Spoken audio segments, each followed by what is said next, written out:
This is the download from Sounds Profitable, the most important news from this week and why it matters to the business of podcasting. I'm Gavin Gaddis, in for Manuela Correa. And I'm Shreya Sharma. The download is brought to you by Podscribe. Find out more at podscribe.com.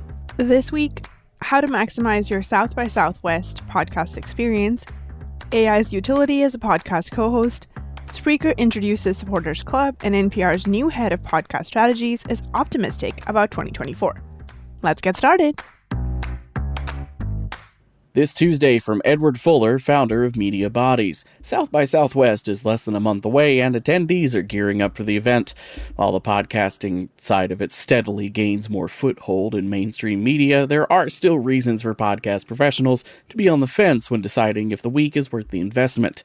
Fuller hopes to dispel those concerns. Quote, South by Southwest presents an unparalleled opportunity. As experts within the podcasting space immersed in a hub of 40,000 plus attendees from across brands, agencies, creators, artists, press, production, and more, we have a unique platform to act as thought leaders outside the podcasting community and introduce more of the marketing and media world to the untapped potential of this medium.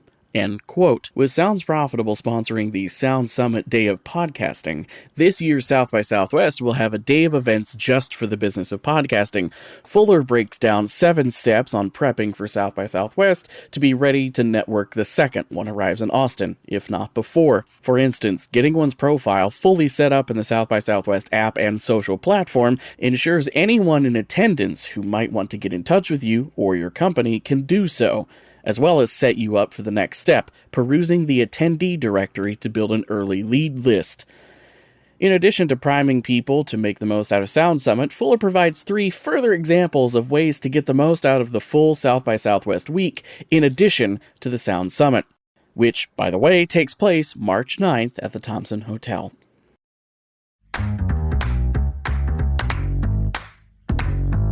This Wednesday from Tom Webster on the Sounds Profitable newsletter. Tom has hosted quite a few podcast episodes in his time, including quite a few by himself. But solo podcasting without a script remains a bridge too far. A lot has been written about the dangers of generative AI being used to replace humans in the podcast production process. But Tom proposes a person-forward approach to using AI tools in a way that embraces their dynamic nature. A virtual co-host that helps maintain things behind the scenes, help with brainstorming sessions, and polish grammar and scripts. The goal isn't to replace the human element that makes a podcast special. It is to enhance the creator's voice and stories at the heart of the episode. From Tom's conclusion, quote, think of AI as the stage and we are the playwrights, directors and actors all rolled into one. This is our moment to take a bold stance on blending technology with artistry in podcasting, end quote. This Monday, podcasting platform Spreaker unveiled their newest feature, known as the Supporters Club. With this new feature, any podcast hosted on Spreaker can now allow listeners to support their podcast through a monthly subscription model.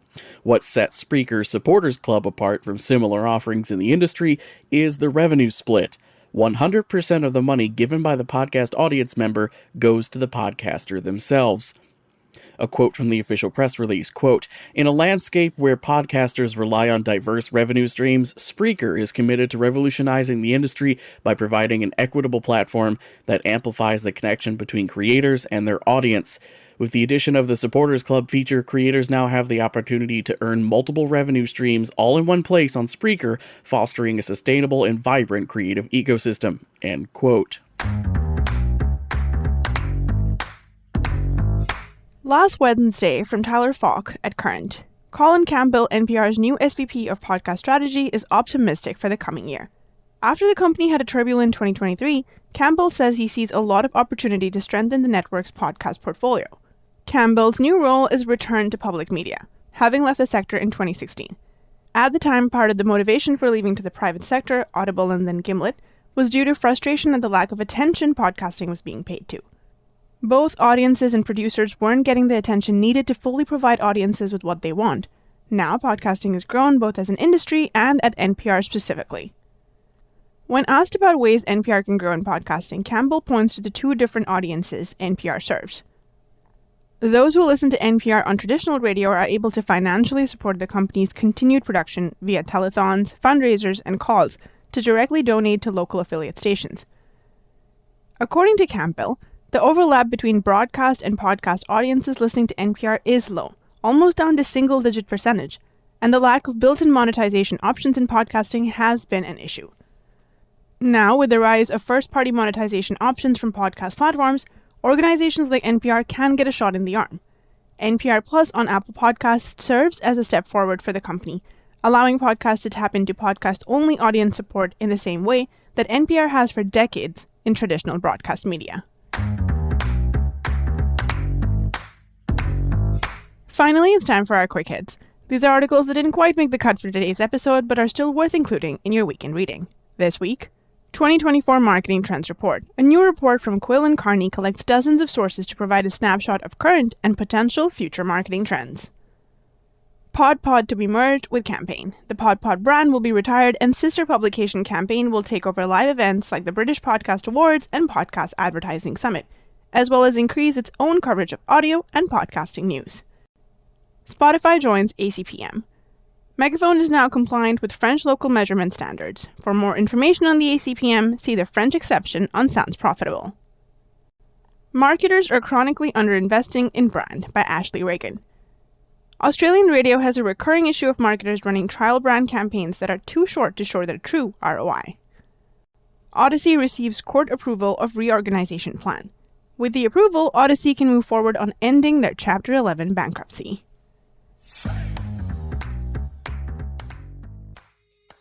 And that was The Download, brought to you by Sounds Profitable. I know we went through today's stories fast, so be sure to check the links to every article mentioned right in your podcast listening app or on soundsprofitable.com/podcast.